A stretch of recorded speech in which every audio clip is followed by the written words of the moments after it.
Good evening दोस्तों। Good evening.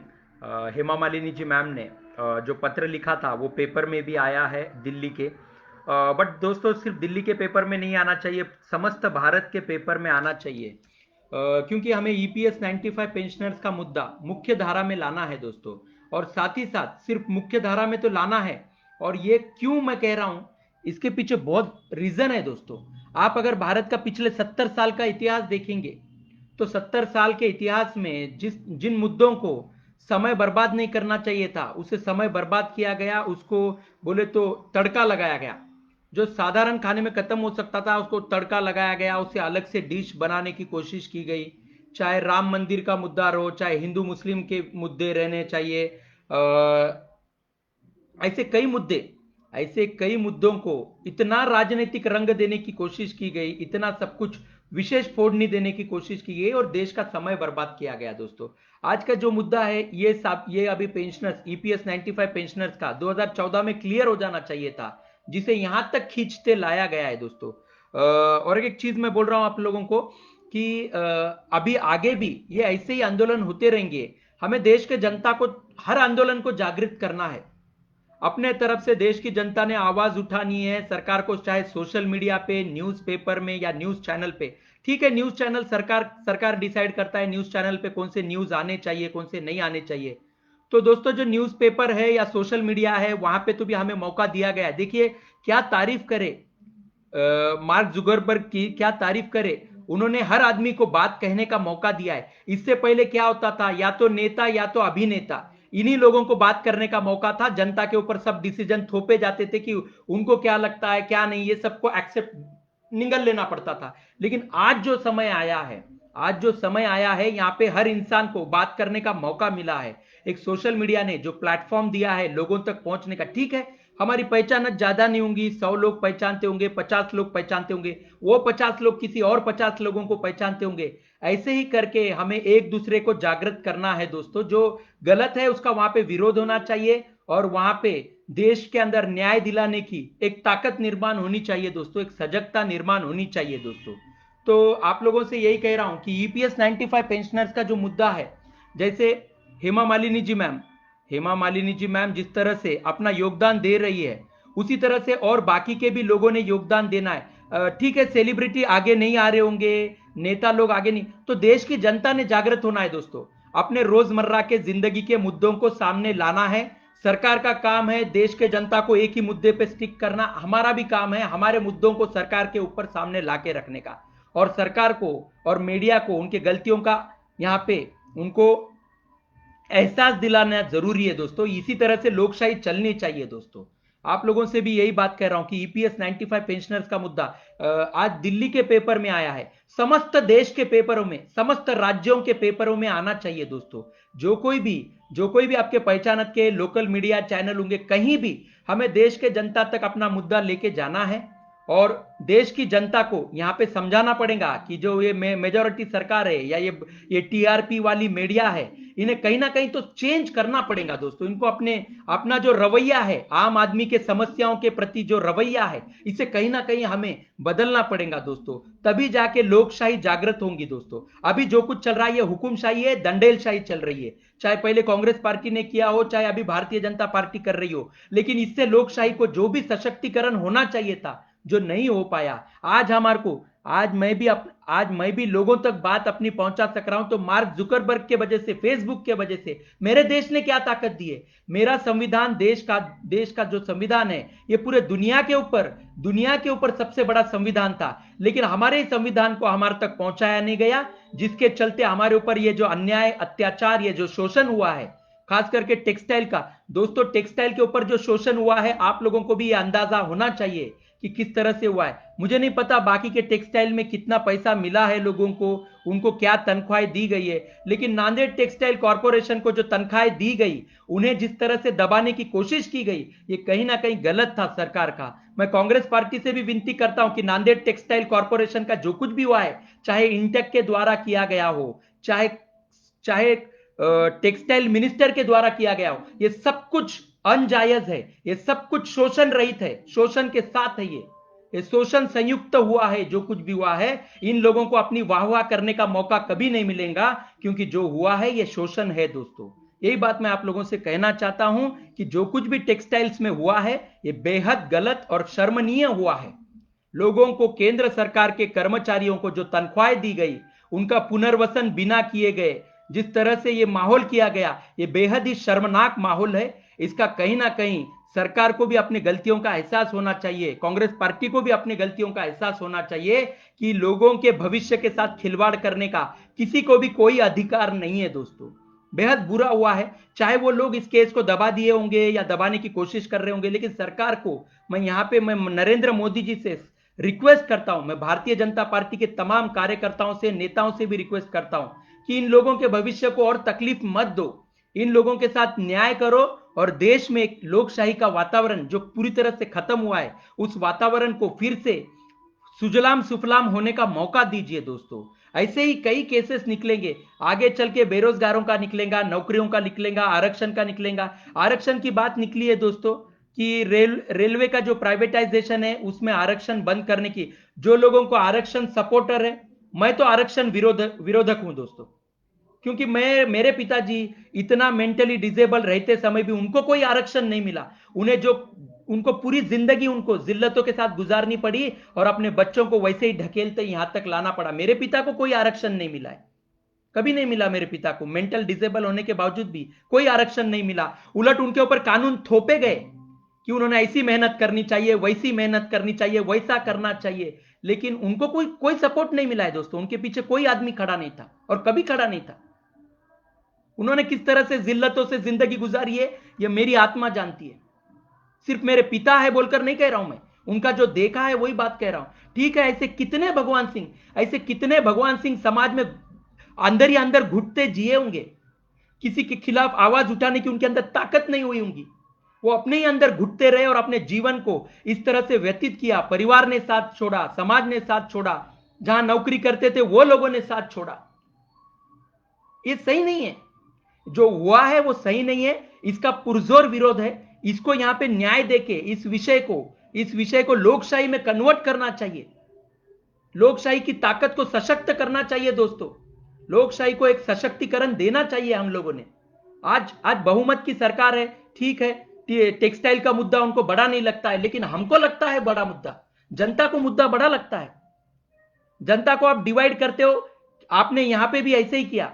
आपने intake का यूज करके लोगों को कभी भी एक होने ही नहीं दिया, ताकि लोग अपने आवाज, अपने हकों के प्रति लड़ने की कोशिश करेंगे। इसलिए आपने कभी, कांग्रेस पार्टी से कह रहा हूं मैं, साफ करके कांग्रेस पार्टी से कह रहा हूं कि आपने इंटेक को एक मोहरा बोल के यूज किया और लोगों का जो भविष्य को अंधकार में ढकेलने की कोशिश की। ये गलत है।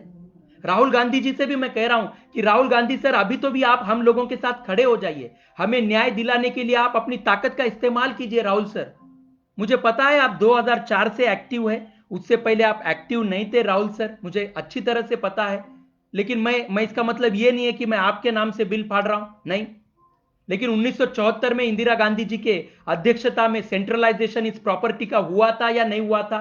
आप मेरे को बोलिए सर। वो सब छोड़ दीजिए, मील का क्या नुकसान हुआ है, लेकिन कर्मचारी कहां जाएगा सर? करप्शन होते हैं, लोग मैटरा दबा देते हैं, लेकिन गरीब आदमी क्या करेगा? उसके जीवन के साथ जो अन्याय हुआ है, उसकी मेहनत की कमाई उससे जो रोकी गई है, वो कहां आवाज उठाएगा सर? आप मेरे को बोलिए कि मैं किस तरह से युद्ध लड़ूं, किस तरह से अपने न्याय के प्रति लड़ूं। आज जो न्याय कमेटी हम गरीबों के लिए लड़ रही है, तो भारतीय जनता पार्टी जो मेजॉरिटी में, वो उनकी आवाज को उतना सीरियसली नहीं ले रही है। सिर्फ और सिर्फ हेमा मालिनी जी मैम ने इस मुद्दे को संवेदनशीलता से सुना, क्योंकि वो भी एक लेडी है, एक पत्नी है, एक मां है और एक नेता है, एक सजग नागरिक है। उसके चलते उन्होंने जितना भी समय हम लोगों को दिया है वो काबिले तारीफ है। और बाकी के भी नेताओं ने हेमा मालिनी जी मैम की तरफ से एक बात सीखनी चाहिए कि आम आदमी के समस्याओं को नजरअंदाज करके नहीं चलेगा, उनको आवाज देनी पड़ेगी, उनके आवाज को सुनना पड़ेगा और उन्हें अपने एक लोक प्रतिनिधि होने के नाते उन्हें अपनी उस कमजोर तबके को अपनी ताकत प्रदान करनी पड़ेगी। आज जो हेमा मालिनी जी मैम ने हमें जो ताकत प्रदान की है वो काबिले तारीफ ताकत है। मैं उनको रेस्पेक्ट करता हूं, मैं सैल्यूट करता हूं और हेमा मालिनी जी मैम को कहना चाहता हूं कि जब तक हम लोगों को, हम ईपीएस 95 पेंशनर्स को जब तक न्याय नहीं मिलता मैम, आप तब तक ना रुके, आप तब तक ना रुके, हम लोगों को न्याय दिलाए और उसके बाद ही आप रुकना चाहिए मैम। हम पेंशनर्स के साथ बहुत बुरा रवैया हुआ है मैम, बहुत बुरा रवैया हुआ है।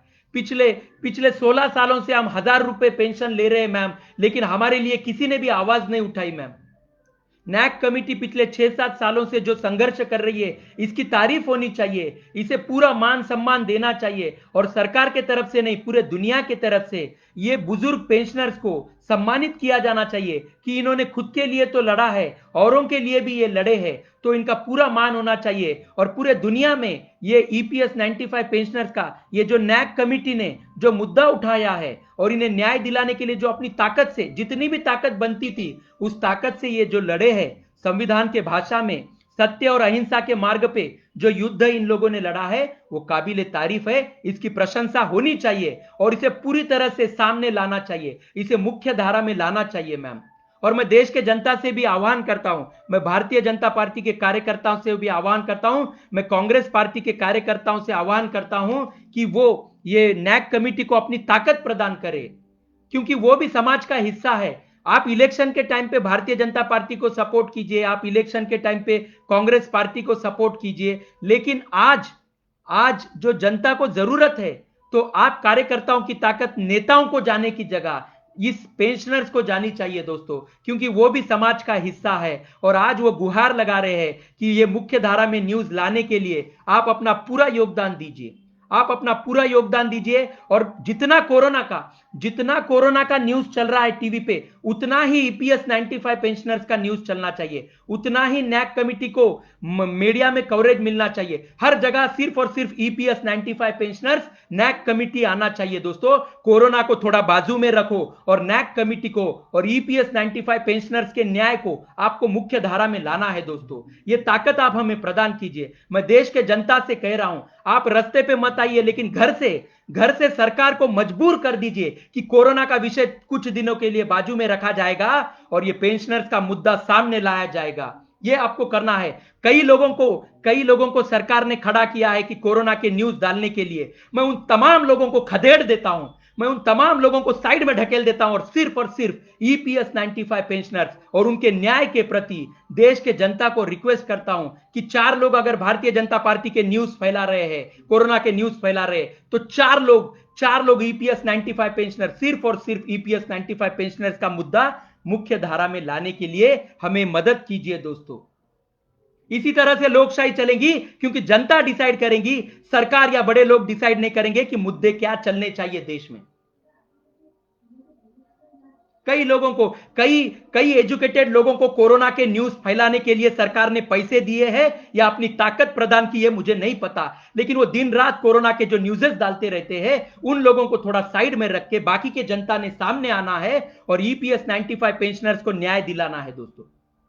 उनकी ताकत बनना है आपको, ईपीएस 95 पेंशनर्स के लोगों की ताकत बनना है और लोकशाही को आपको सशक्त करना है। लोकशाही को आपको दिखा देना है कि सरकार नहीं तो जनता डिसाइड करती है कि अगर एक आधा मुद्दा बदलना है तो जनता किस तरह से बदल सकती है। आज सिर्फ दिल्ली के न्यूज़पेपर में आया है, अभी तक सरकार की तरफ से इतने लेटर्स लिखे गए, पीएमओ ऑफिस को इतने लेटर्स लिखे गए, लेकिन पीएमओ ऑफिस से अभी तक कोई इंटीमेशन आया नहीं है। जितेंद्र सिंह, जो डॉक्टर जितेंद्र सिंह, जो पीएमओ के जो मुख्य वहां के अधिकारी है, जिम्मेदार अधिकारी, जनता के समस्याओं का निवारण करने के लिए पीएम ऑफिस को जो जनता अपनी समस्याएं प्रदान करती है, पहुंचाती है, तो अभी तक जितेंद्र सिंह जी से या लेबर मिनिस्टर संतोष गंगवार जी से कोई न्यूज नहीं आई है। और ये जिम्मेदार लोग होते, ये नेता जो होते जिम्मेदार होते, तो देखिए दोस्तों कि जनता के समस्याओं को, इनको कितनी समस्या इनको गंभीरता से ले रहे हैं। आपको पता चल जाएगा कि लोक प्रतिनिधि कौन होता है।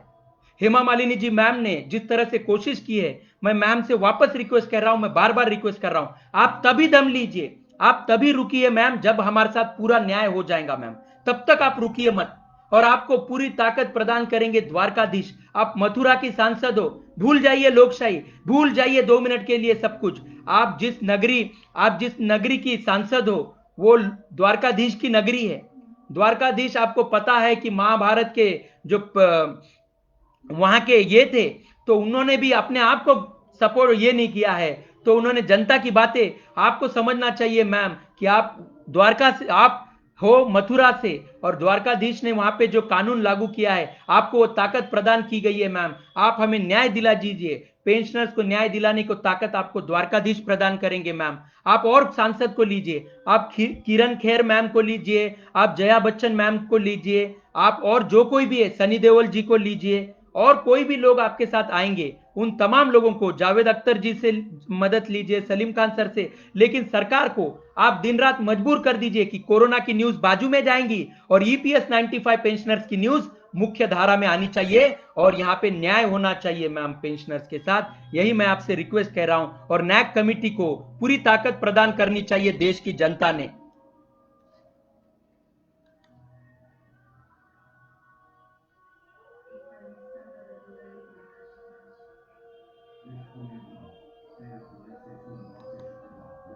तो देश के जनता को मैं क्या कह रहा हूं, आप पोस्टिंग कीजिए, फेसबुक के ऊपर पोस्टिंग कीजिए, ट्विटर के ऊपर, आपका कोई लेना देना भी नहीं होगा, तो भी आप ईपीएस 95 पेंशनर्स नैक कमिटी के न्यूज जो होते हैं वो आप फेसबुक, ट्विटर और इंस्टाग्राम पे पोस्ट करते जाइए। पूरी तरह से हमें माहौल बनाना है, ईपीएस 95 पेंशनर्स का माहौल बनाना है दोस्तों। हमें आप लोगों से हम ताकत मांग रहे, हम देश की जनता से रिक्वेस्ट कर रहे, क्योंकि सुप्रीम कोर्ट डेट पे डेट देता था। सरकार पिछले 6 सालों से आराम से जिंदगी गुजार रही है, पेंशनरों की तरफ धूम के भी नहीं देखती है। आप देश की जनता ने हमारे लिए सामने आना है, हमें ताकत प्रदान करनी है देश की जनता ने, और हर जगह ईपीएस 95 पेंशनर्स की न्यूज आनी चाहिए दोस्तों। हर न्यूज चैनल पे, न्यूज चैनल अभी टाइम लगेगा, लेकिन न्यूज पेपर में तो रोज आ सकती है न्यूज, पेंशनर्स के प्रति रोज न्यूज आ सकती है। टाइम्स ऑफ इंडिया ने हमें सपोर्ट करना चाहिए दोस्तों। तो कम से कम ये जो नेता लोग रहते हैं, ये लोग क्या पढ़ते हैं, तो इंग्लिश न्यूज़पेपर पढ़ते हैं, तो इंग्लिश न्यूज़पेपर पढ़ते हैं तो इंग्लिश न्यूज़पेपर में न्यूज़ डालिए, हिंदी न्यूज़पेपर पढ़ते हैं तो हिंदी न्यूज़पेपर में डालिए, मराठी न्यूज़पेपर पढ़ते हैं तो मराठी न्यूज़पेपर में डालिए, लेकिन पेपर में हर तरफ ईपीएस 95 पेंशनर्स का मुद्दा आना चाहिए दोस्तों। ये चाहकर भी उस मुद्दे को अवॉइड नहीं कर सकना, इतनी ताकत आप लोग हमें प्रदान करिए दोस्तों। मैं देश के जनता से रिक्वेस्ट कर रहा हूं, और पेंशनर्स ने भी, और पेंशनर्स और बाकी के जो स्टूडेंट्स हैं, उन्होंने भी सरकार को बाजू में रखना है, अपने रोजमर्रा के जिंदगी की तरफ ध्यान देना है। अब ये ड्रामा ज्यादा दिन नहीं चलेगा दोस्तों, कितने दिन ये ड्रामा चलाएंगे। डब्ल्यूएचओ साफ कह रही है कि कोरोना जिंदगी भर रहने वाला है, तो सरकार तो अभी अपना मनमुटाव आराम से बन रहा है, चल रहा है, जिंदगी गुजारे वैसे जिंदगी गुजार रहे, ऐसे कैसे चलेगा। देश की जनता यहां पे त्रस्त है और सरकार वहां पे मस्त है, ये सही नहीं है। आप मेजोरिटी में है, मान्य है, आप मेजोरिटी में, आपको 5 साल का रिचार्ज मिला है, मान्य है, लेकिन आप भी जनता की संवेदनशीलता, जनता के दर्द को समझने की कोशिश करिए, और देश में मुद्दे जनता डिसाइड करेंगी। हर बार सरकार, पिछले 70 साल से सरकार या बड़े लोग ही डिसाइड कर रहे हैं मुद्दे, ये कैसे पॉसिबल हो सकता है। ये पॉसिबल नहीं हो सकता दोस्तों।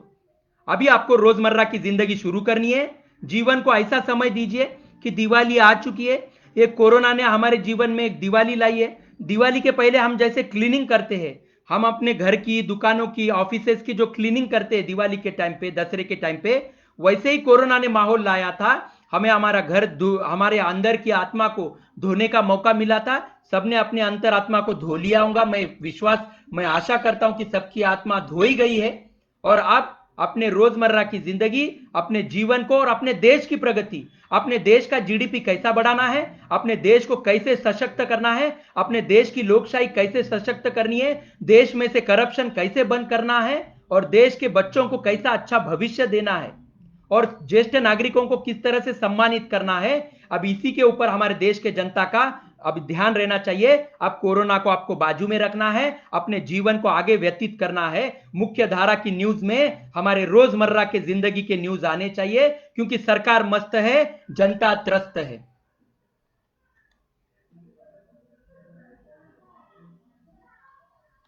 दोस्तों, मैं आपसे रिक्वेस्ट करता हूं कि आप पेंशनर्स को अपनी ताकत प्रदान कीजिए, और सरकार को हमें न्याय दिलाने के लिए आप उनको वहां पे जागृत कीजिए। जो सरकार सो चुकी है, जो मेजोरिटी की सरकार सो चुकी है, अभी उन्हीं के लोग तैयार हो रहे। मैं भारतीय जनता पार्टी के भी कार्यकर्ताओं से रिक्वेस्ट करता हूं कि वो कुछ दिन के लिए भारतीय जनता पार्टी छोड़ के हम ईपीएस 95 पेंशनर्स को अपनी ताकत प्रदान करें, देश के जनता को अपनी ताकत प्रदान करें। बाद में तो आपको सतरंजियां उठाने ही है, भारतीय जनता पार्टी को बाद में सतरंजियां, कार्यकर्ताओं को बाद में सतरंजियां उठाने ही है, कांग्रेस पार्टी के जो कार्यकर्ता है उनको बाद में सतरंजियां उठाने ही है। लेकिन आप एक बार जनता का साथ देके तो देखिए, आप ईपीएस 95 पेंशनर्स का साथ देके तो देखिए कि आपको भी रेस्पेक्ट मिलती है या नहीं मिलती है। आपको बाद में सतरंजियां उठाना ही है, इलेक्शन आएंगे, आपको सतरंजियां उठाने हैं, आपको बैनर पे आपके फोटो चमकाने का मौका मिलेगा, और फिर बाद में आपकी सरकार चुन के आएंगी, आपके नेता चुन के आएंगे, और जब आपके नगरी में प्रोग्राम होगा, आपको सतरंजा उठाने को,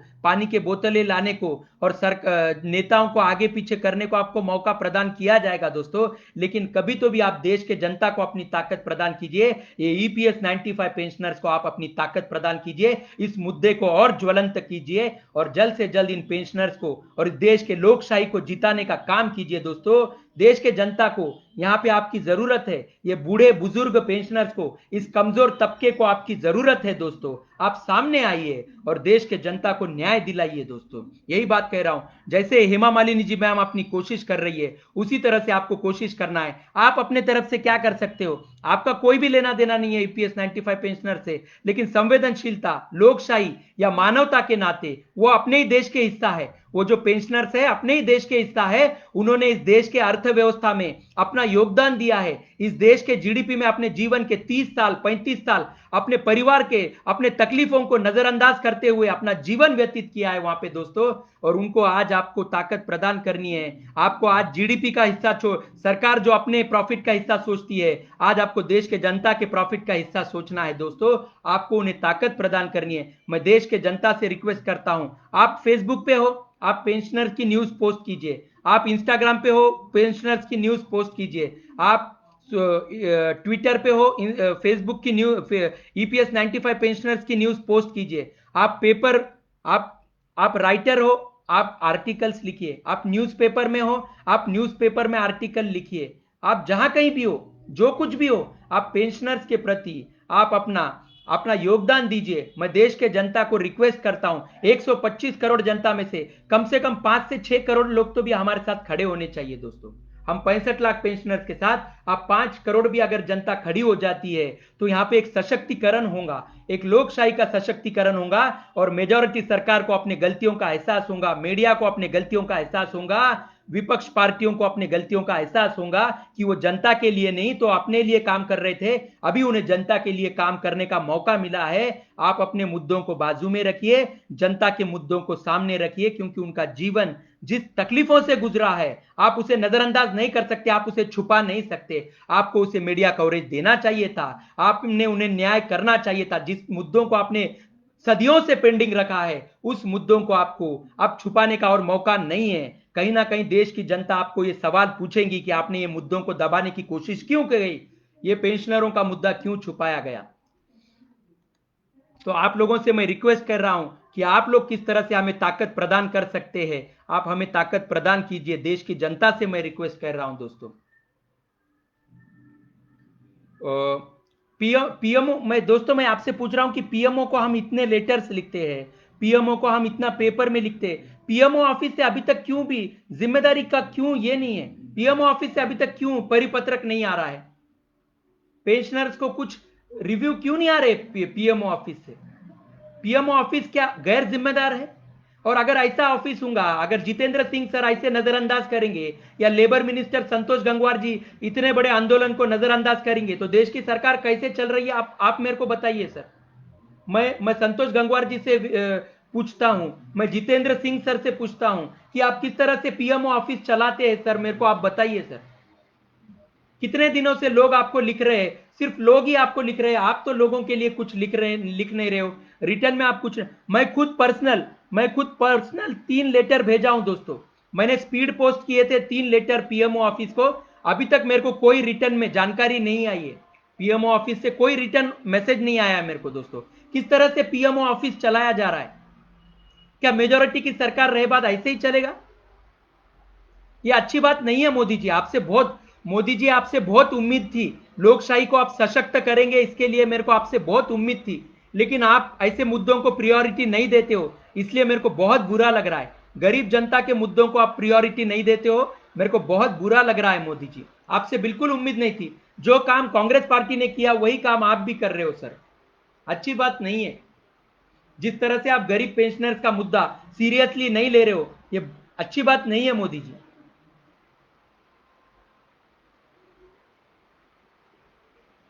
ठीक है दोस्तों, अपना विषय खत्म करता हूं और आप लोगों से भी रिक्वेस्ट करता हूं कि आप ईपीएस 95 पेंशनर्स को अपनी ताकत प्रदान करें।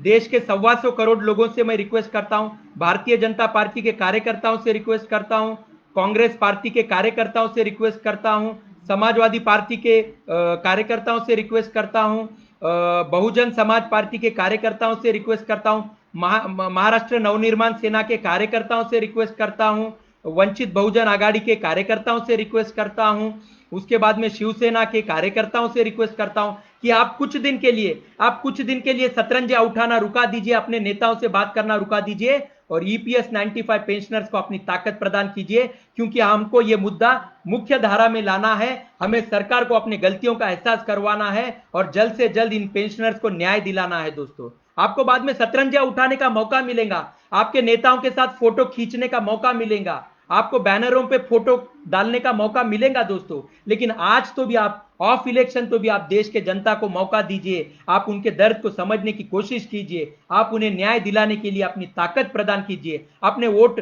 आपको आपकी जो आपके वजह से जो लोकशाही खड़ी हुई है, आप कहीं ना कहीं उसे एहसास दिलवाइए कि जनता ने लोकशाही बनाई है, नेताओं ने लोकशाही नहीं बनाई है। आपसे रिक्वेस्ट करता हूं, मैं देश के जनता से रिक्वेस्ट करता हूं, कार्यकर्ताओं से रिक्वेस्ट करता हूं कि आप ताकत अपनी ईपीएस 95 पेंशनर्स को आप अपनी ताकत प्रदान कीजिए। दोस्तों,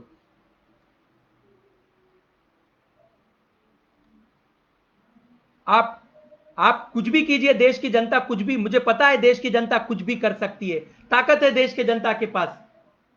कुछ पोस्ट है दोस्तों, मैं अपने पोस्ट पढ़ लेता हूं और उसके बाद अपना विषय बंद करता हूं दोस्तों।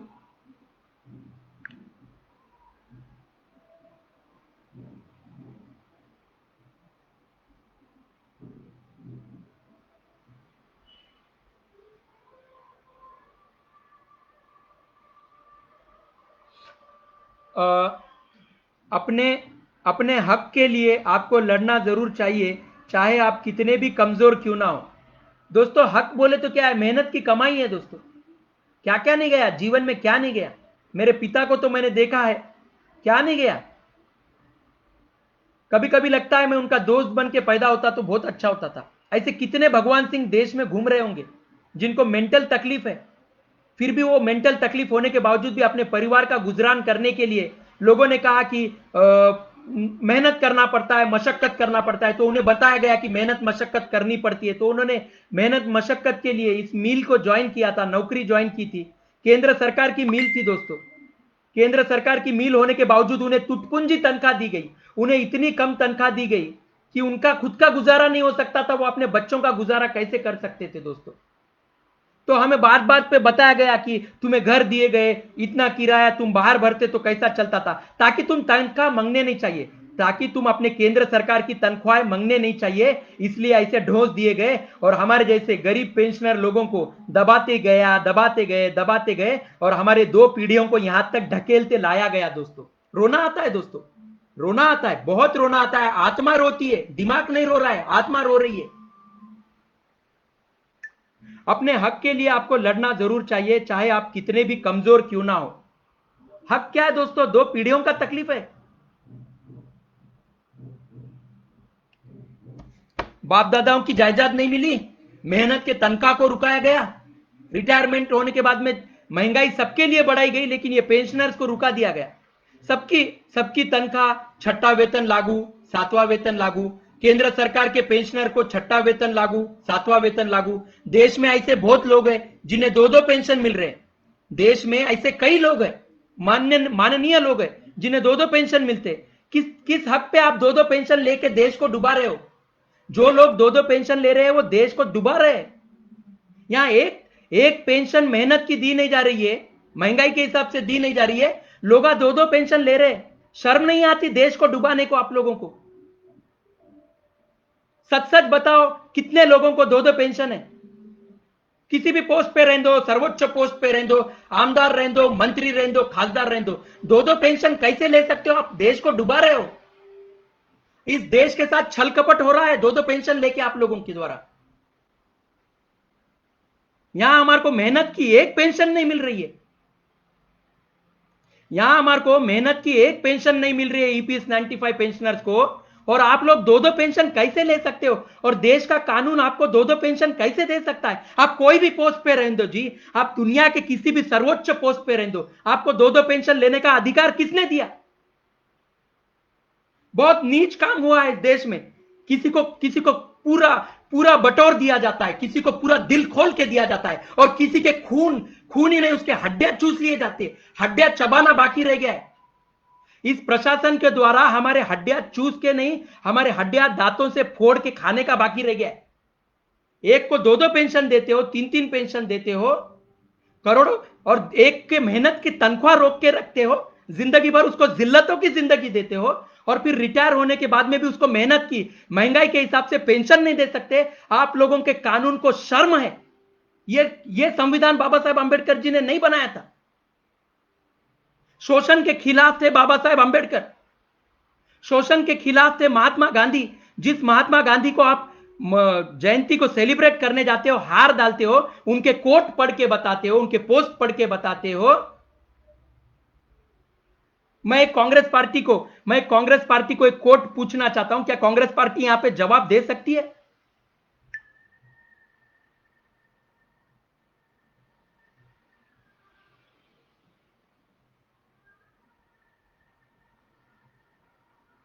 किसी को दो पेंशन दे रहे हो, किस तरह से दो? कौन सा कौन से दुनिया का कानून है दो पेंशन देने का? बताइए दोस्तों मेरे को।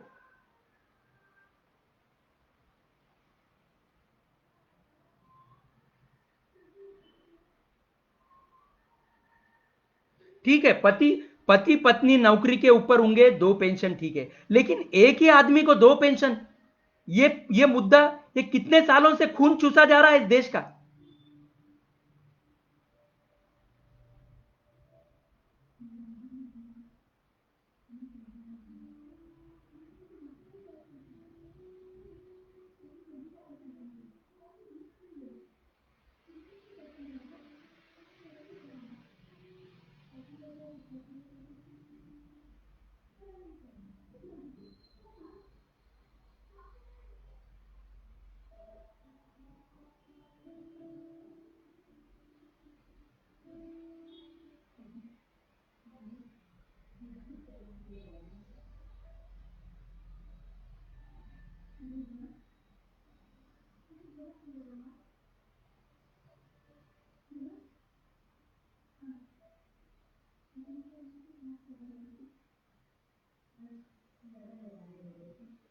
साला कोर्ट नहीं मिल रहा है रे।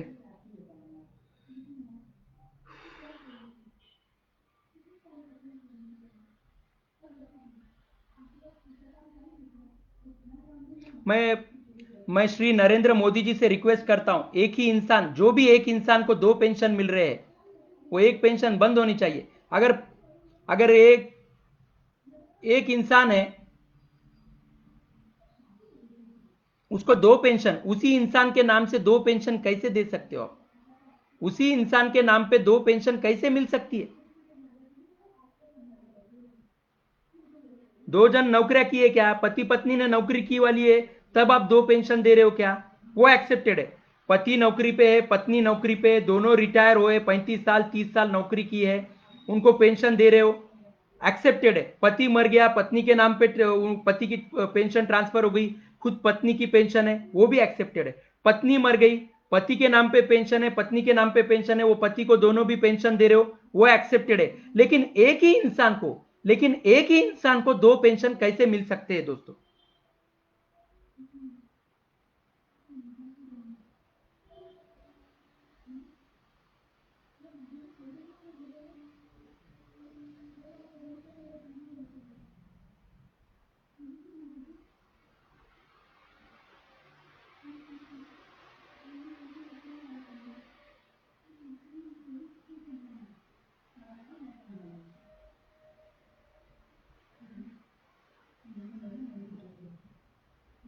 अरे यार, ठीक है, वो कोट नहीं मिल रहा है। उसमें प्रिंसिपल की, महात्मा गांधी जी ने आदमी के प्रिंसिपल की बात कही थी कि मेहनत के बिना धन, और दूसरी चीज उन्होंने कही थी कि प्रिंसिपल, विदाउट प्रिंसिपल पॉलिटिक्स नहीं करनी चाहिए। क्या मेहनत के बिना धन की बात ये कांग्रेस पार्टी कर सकती है?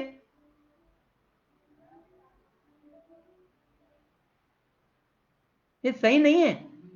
पागलों को और पागल बनाने का, ये सारी चीजें करने का, खाली एक को ये बातें करने का, दूसरे को फिर से इजी कर देने का, ये सही नहीं है दोस्तों। This is absolutely imbalance.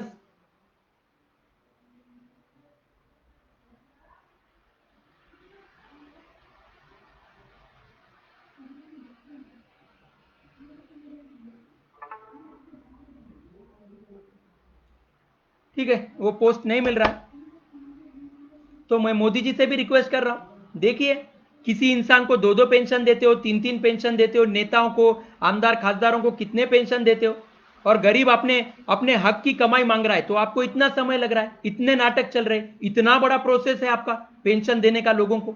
What's the use? गरीबों को किस तरह का प्रोसेस है? गरीबों को प्रोसेस ऐसा है, और नेताओं को प्रोसेस डायरेक्ट मुंह में। नेताओं को बोलते क्या तेरे को पेंशन चाहिए, हाँ ये ले तेरे मुंह में पेंशन। और गरीब पेंशन मांगता है तो देखना पड़ेगा इतने आसानी से होता है क्या काम? ये क्या है? ये क्या है? ये क्यों ये सोसाइटी में इंबैलेंसेस आ गए? क्या चल रहा है इस देश में? क्या चल रहा है? एक आदमी अपनी कमाई हुई एक रोटी में से पाव रोटी भी मांगता है तो भी नहीं दी जाती है। पहले तो पूरी जिंदगी उसका खून चूसा गया, और फिर आखिरी में भी यही उसके जीवन को। यहां पे ये प्रोसेस क्या है? ये आप लोगों का घटिया प्रोसेस है, ये एब्सोल्युटली रॉन्ग प्रोसेस।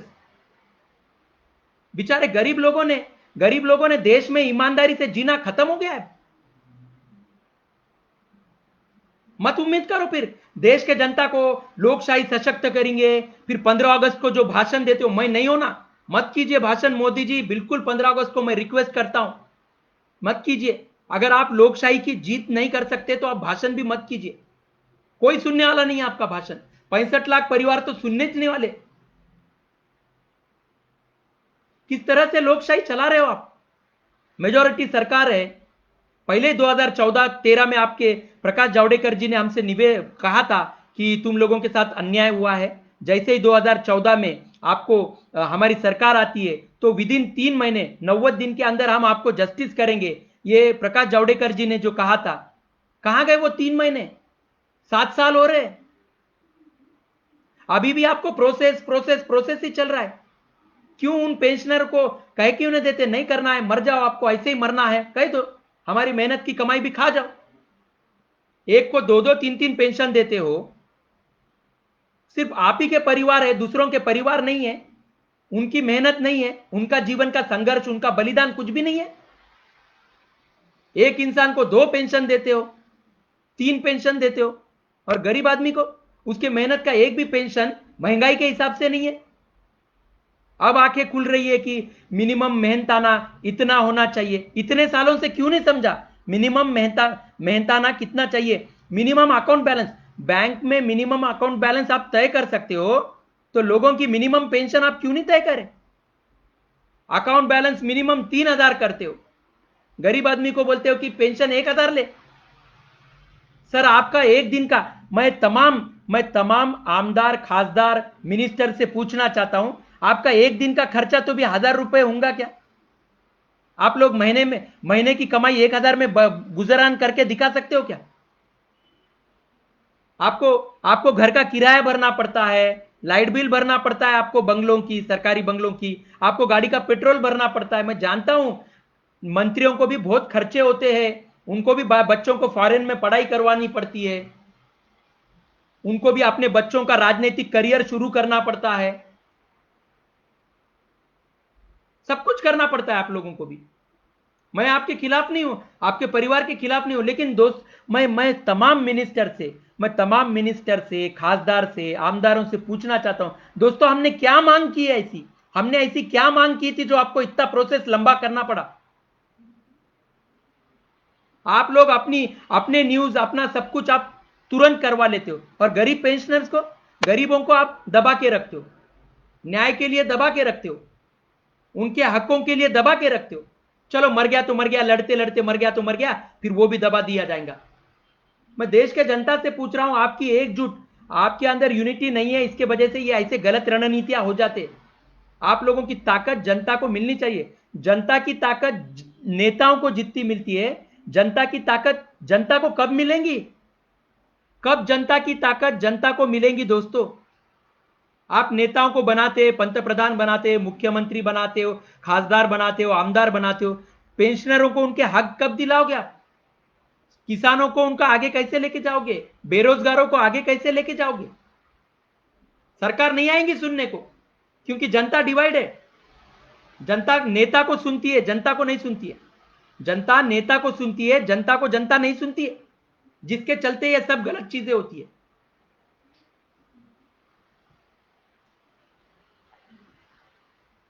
आगे बढ़ो दोस्तों। You have to take the charge and tell government that your topics, your मुद्दाज we will keep aside and you have to, you are the government, you are the responsible person, you are the authoritative person, you have to take our problems first and give us justice and give us proper solutions, and then go back to your work. If the government is not listening to the people, if the government is not listening the problems of the people, then what's the use of the government? Then what's the use of the government? There is no provision in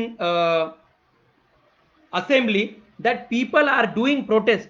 अगर लोग आंदोलन कर रहे हैं, देश के अंदर इतना बड़ा तबका 65 लाख पेंशनर आंदोलन कर रहे हैं पिछले 562 दिनों से, तो सरकार का काम था अपना प्रतिनिधि वहां पे भेजना था, उनका क्या इशू है वो इशू जान लेना था, उनको न्याय देना था, उनका जो असंतोष है वो दूर करना चाहिए था। लेकिन सरकार को फर्क नहीं गिरता है, आप आंदोलन करो क्या, आप मर जाओ क्या। आंदोलनों की ताकत कब समझेंगी सरकार?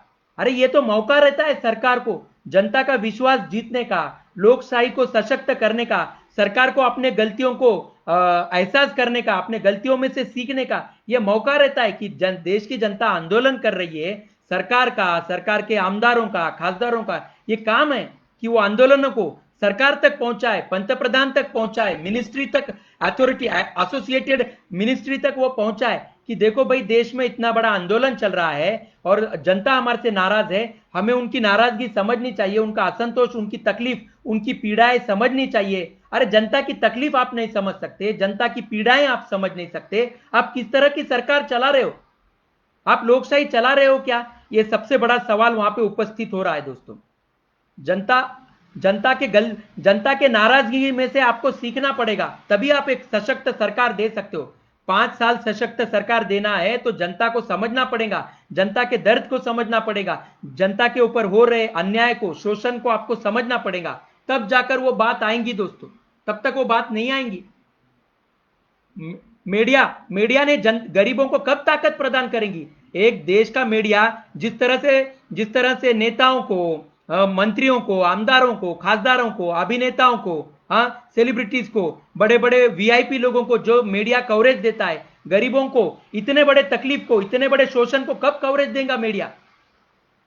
ये बहुत बड़ा, मैं देश के तमाम जनता से बात कर रहा हूं कि ये जो भेदाभेद है, ये भेदाभेद कहीं ना कहीं रुकनी चाहिए, तभी देश के अंदर एक सशक्त लोकशाही जागृत होंगी दोस्तों। बाबा साहेब ने जो संविधान दिया है उसकी ताकत को पहचानो और यूनिटी करो, और अपने सरकार को उनके गलतियों का एहसास करवाने का यह बेहतरीन मौका है। इससे बेहतरीन मौका आपको नहीं मिलेगा दोस्तों।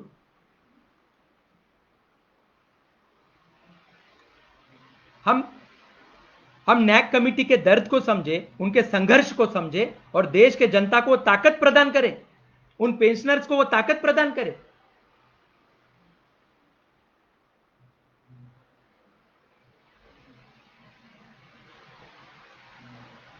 मोदी जी, बहुत सवाल ऐसे हैं जहां पे लोकशाही में काम होना चाहिए था, अभी तक हुआ नहीं है, और इतने बड़े प्रोटेस्ट को आप लोग नजरअंदाज कर रहे हो। यह सबसे बड़ा खामियाजा, लोकशाही का सबसे बड़ा खामियाजा है, और सरकार का यह सबसे बड़ा फेल्योर कहूंगा कि इतनी मेजॉरिटी सरकार होने के बावजूद इतने बड़े आंदोलन को जस्टिस नहीं दे सकी अभी तक। इस तरह से इस केस को पेंडिंग रखा गया, हालांकि इसका न्याय 2014 में कर देना चाहिए था आप लोगों ने। आप आंदोलन को समझो, उसकी गंभीरता को समझो, क्यों पेंशनर्स आपसे नाराज है वो समझो और सामने आओ, उनको न्याय दिलाओ। कांग्रेस पार्टी से भी अभी विनती है मेरी कि अभी तो भी वो सुधर जाए, अपने गलतियों में से सीखने का मौका है कांग्रेस पार्टी को। देश को वो सशक्त सरकार देना चाहते हैं, देश को वो सशक्त लोकशाही देना चाहते हैं, क्या ये उन पॉलिटिकल पार्टीज को समझ में आना चाहिए, चाहे भारतीय जनता पार्टी हो, चाहे कांग्रेस पार्टी हो, चाहे शिवसेना हो, चाहे राष्ट्रवादी कांग्रेस पार्टी हो, चाहे बहुजन समाज पार्टी हो, चाहे समाजवादी पार्टी हो, चाहे महाराष्ट्र नवनिर्माण सेना हो, चाहे मार्क्सवादी कम्युनिस्ट पार्टी हो, चाहे एआईएमआईएम हो, चाहे यूडीएफ पार्टी हो, केरला की यूडीएफ पार्टी हो, या तृणमूल कांग्रेस पार्टी हो। तमाम पॉलिटिकल पार्टीज को आज एक क्वेश्चन है मेरा कि आप लोकशाही को जिंदा रखना चाहते हो या नहीं चाहते हो। ये बहुत बड़ा सवाल यहां पे उपस्थित हो रहा है आप सभी लोगों को। कुछ दिनों के लिए कोरोना का मुद्दा साइड में रखो, देश के जनता के समस्याओं को समझने की कोशिश करो, उनको न्याय दिलाने की कोशिश करो। कब तक चलाओगे कोरोना का मुद्दा अपने हिसाब से? You have to come forward and give the justice to the pensioners. Look at their age, and look at their whole life. वो किस तरह से जीवन जिए हैं, एक बार देखने की कोशिश करो। इतनी कम तनख्वाह में इतने जिल्लतों के साथ उन्होंने जीवन कैसे गुजारा है। आपको उनके दर्द को समझना होगा, उनकी संवेदनशीलता को समझना होगा, तब जाके आप इंसान बनोगे। नहीं तो आप आमदार खासदार बन के लोगों के प्रति आपको कोई सपोर्ट नहीं मिलेगा। अपने गलतियों में से सीखने की कोशिश करो। यह शोषण हुआ है, बहुत बड़ा शोषण हुआ है। People need the power, but people are not ready to give the power. जनता से ताकत मांगती है, जनता सरकार को ताकत प्रदान कर रही है, नेताओं को ताकत प्रदान कर रही है, लेकिन जनता अपने ही जनता को ताकत प्रदान नहीं कर रही है। इससे दुर्भाग्यपूर्ण बात और कोई नहीं हो सकती, इससे दुर्भाग्यशाली मेरे देश की ताकत और हो नहीं सकती। जनता को जनता की ताकत मिलनी चाहिए। Look at the constitution, look at the Supreme Court इन पेंशनरों की डेट पे डेट दे रही है। किस तरह से गुजारा होगा, इस समस्याओं का निवारण किस तरह से होगा?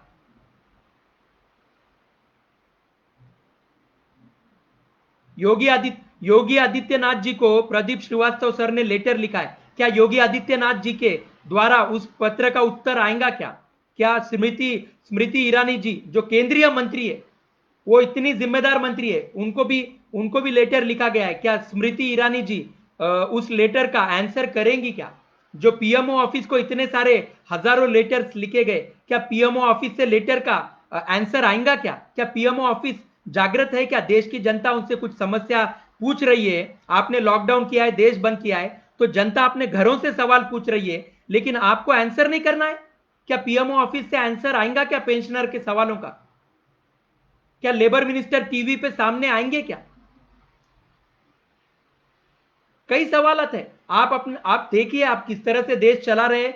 मैं मंत्रियों से पूछ रहा हूं, मिनिस्टर से पूछ रहा हूं, आमदारों से पूछ रहा हूं, खासदारों से पूछ रहा हूं, और श्रीमान नरेंद्र मोदी जी से, एक मेजॉरिटी सरकार के पंत प्रधान से पूछ रहा हूं, और एक देश की सबसे पुरानी पार्टी कांग्रेस पार्टी श्रीमान राहुल गांधी जी से, श्रीमती सोनिया गांधी जी से मैं पूछ रहा हूं, क्या वो पेंशनर्स के दर्द को समझने की कोशिश करेंगी?